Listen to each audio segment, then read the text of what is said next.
When I understood this about XRP, my brain exploded. It literally, I think after the last week, I know more about Ripple than I ever expected to know. I've been learning about Ripple and XRP and the way the technology works because 90+% of my portfolio is in XRP. And I thought I knew what XRP was. I thought I knew the Ripple technology at that initial investment. But digging into it slightly after having some questions, I started to get answers to questions that I've always had about Ripple. And in that process, I've discovered more questions, got more answers. And the more I've advanced in this, the more advanced the answers have been. So I've really had to understand Ripple here. And honestly, it's getting quite difficult to contain myself emotion-wise because what I'm discovering is far more bullish than anything I knew about XRP before. I mean, put it this way, my plan for crypto has been solid, not changed, never changing this plan. This information has got me considering my plan for XRP, and I want to share the information that I've learnt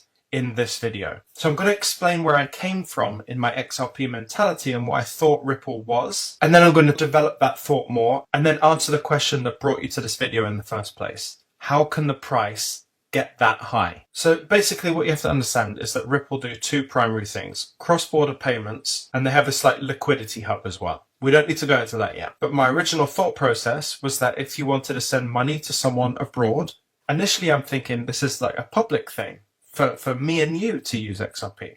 And I've gone through waves of like understanding that as time has gone on. So I thought, okay, XRP is just going to be a really cheap way to send the money. If you've ever used like Western Union or something, the whole process is terribly efficient and it costs a lot. I thought, Ripple is solving that problem. Then as time goes on, you realize, oh, actually, they keep saying that institutions are going to use XRP to make transactions. So this is another layer deeper. You realize, oh, actually, this is bigger than just us, right? Then you get carried away with the idea that all this dollar value will be pumping through XRP. That's going to be wild for the price. But then you realize, having looked into it a little bit further, they only use XRP for like seconds. How a payment works for Ripple is you have the sender in the sender's currency, in a fiat currency, let's say British pounds. The pounds then get converted into an XRP wallet. That XRP is then transferred to the receiver's XRP wallet and then converted again into the receiver's fiat currency. And it can do all of that within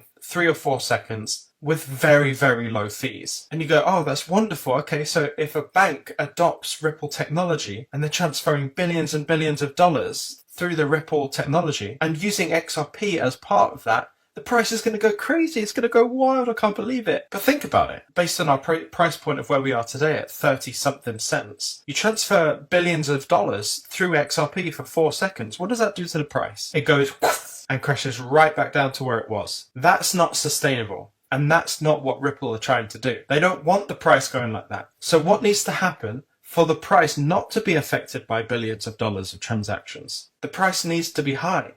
The price needs to be high enough to accept a payment like that and not waver too much. It needs to remain constant. It kind of almost needs to be a stable coin. And David Schwartz answers the question, how can you transact at such a degree with such a low price point, let's say of the price point we're at today, or even $1? And he said, imagine if you wanted to use Bitcoin as an intermediary currency to buy a house worth $1 million back when Bitcoin was priced $100. In the process of trying to buy enough Bitcoin to buy the house, you push the price up significantly. And when the recipient tried to convert those Bitcoins into their local currency, the price would come back down significantly. The effect would be so bad back then, it would not have been practical to use Bitcoins to buy a house. Now, with Bitcoin over $10,000, that's a cinch. You can buy $1 million worth of Bitcoin without moving the market significantly because the price is higher, and so you need a smaller fraction of available Bitcoins to do it. So, a higher priced asset is a better vehicle for payments, at least if you're targeting high value payments. And think about it this way, right? Because this is a whole other video and I will do this. I want to actually get an idea of what the XRP price could end up being. And I think David Schwartz gives us some clues here. Because he's saying a $1 million purchase at a price point of $100 for Bitcoin would move the price too significantly. His definition of significant can vary, of course. We don't know exactly what that is. But what I'm trying to say is, if $1 million worth of Bitcoin, when Bitcoin was priced at just $100, would move the price too much, what would $1 million of transactions do with XRP?